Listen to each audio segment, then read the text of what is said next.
Papaylagman, salamat unang tabi sa tabang mo tamas kaito pa.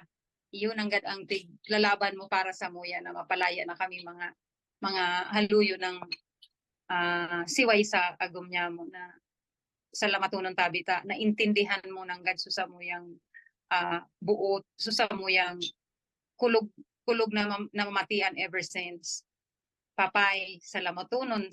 Tabako sa nang ako ang matatabangan mo bilang OFW for 15 years na OFW na-encounter ko sa mga kapwa ko OFWs na haluyo ng siway sa agom ninda.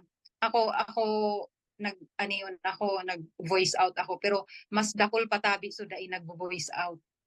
Tapos so nangyari sa inda gari nagka-trauma na sinda habo na ninda halos habo na ninda mag-uli sa Pilipinas dahil sa arog kaiya na sitwasyon ang pirmi ng gad ninda na rason mauli sinda sa Pilipinas kung igwa na ki divorce law iyo po tabi iyan ang totoo Congressman Lagman papay kan samuyang kan kang gabos again salamat unong tabi ta hanggan mo niyan ipinaglalaban mo pa kami and iyaw pamanggiraray po kami sa likod mo para maabutay ni sa tuyang pigahangad na patas na batas, Divorce Pilipinas.